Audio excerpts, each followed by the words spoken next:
Hello, I'm Captain Stacy Spell, Commanding Officer of Media Relations Division of the Los Angeles Police Department.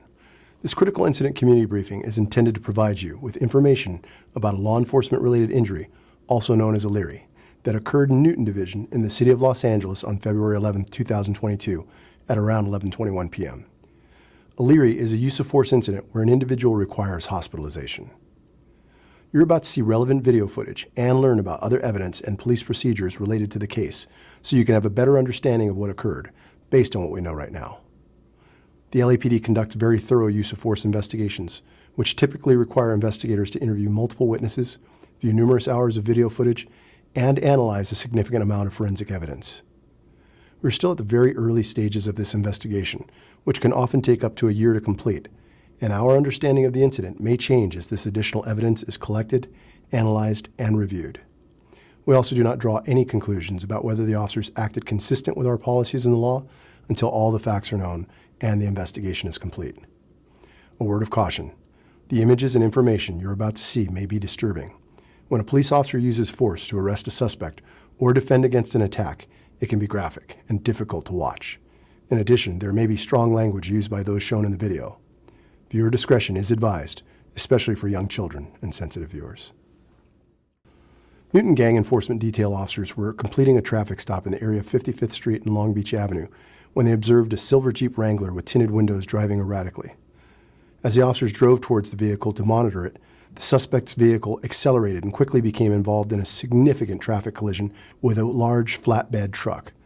As the officers approached the accident scene, the suspect's vehicle accelerated away from the scene and officers initiated a pursuit. The suspect was later identified as 25-year-old Jose Huerta. Here is the radio broadcast for this incident. 13 George 30, show me code 655 Alameda, TC.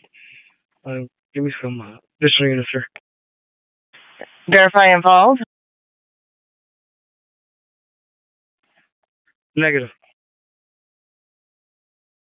13 George 30 is code 6 TC, non-involved 55 in Alameda, requesting additional units. George 30, I'm in pursuit, TC, hit and run, felony suspect. Southbound Alameda from 55. The pursuit continued for approximately 11 minutes until the suspect stopped and exited the vehicle and began to run away from the officers. The officers chased Huerta through a park and into a neighborhood where one officer caught up to him and used his body weight to take him down on the grass lawn. Unbeknownst to any officer, the suspect was holding a 10-month-old infant. Officers were immediately able to pick up the infant and secure him. Huerta, who is the infant's father, was subsequently taken into custody without further incident. The pursuit was captured on the officers' digital in-car and body-worn cameras. Most marked vehicles assigned to patrol have a camera mounted inside which activates when the emergency lights are turned on. The camera can also be manually activated. These digital in-car cameras have a buffer of video without audio. Upon activation, the camera goes back 1 minute and starts recording. Body-worn video cameras are used by most officers assigned to field duties. They are worn at chest level and capture a general perspective within line of sight from that angle. The angle of the camera prohibits viewers from seeing everything the officers saw and experienced. Upon activation, both audio and video will turn on. However, body-worn video cameras have a buffer of video without audio from the previous 2 minutes prior to activation. This feature is designed to capture incidents that occur suddenly, where an officer doesn't immediately activate the camera. Here's body-worn and in-car video from officers involved in this incident.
Burn for California.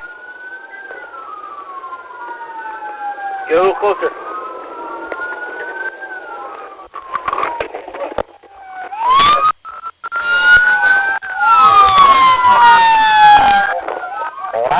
Track it. Pan. Right shoe is running northbound.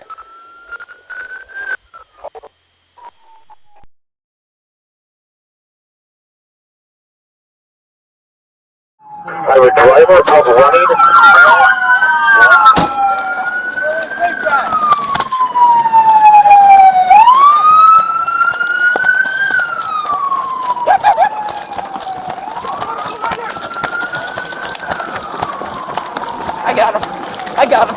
I got him.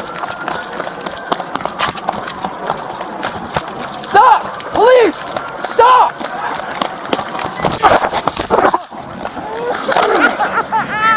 Oh, baby. I'm sorry, take him off. Turn around. Flip him over?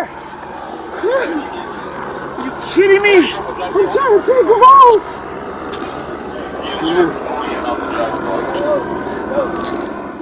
The Los Angeles County Fire Department treated Huerta at scene. He sustained no injuries. The child was transported to a local hospital where he was treated for a small skull fracture to the right side of his head. The child also tested positive for cocaine and fentanyl. He was admitted to the hospital and underwent further testing. He was later released to his mother. The cause of the child's injury has not been determined. However, the incident is being investigated as a categorical use of force incident because the force used cannot be ruled out as the cause of the injury. Investigators recovered narcotics, 3 unloaded 9mm gun magazines, and a large amount of cash at the scene and booked them as evidence. On February 15, 2022, the Los Angeles County District Attorney filed the following charges against Huerta: 1 count of felony child abuse, 1 count of felony evading, 1 count of felony possession of narcotics for sale, and 1 count of misdemeanor hit and run. Josue Huerta is a 25-year-old resident of Los Angeles. In the next several months, the LAPD will continue to investigate and analyze this incident. We will continue interviewing any new witnesses that may come forward and complete any forensic tests. After the investigation is complete, our Critical Incident Review Division will forward their findings to the Chief of Police, who will make his recommendations to the Civilian Board of Police Commissioners.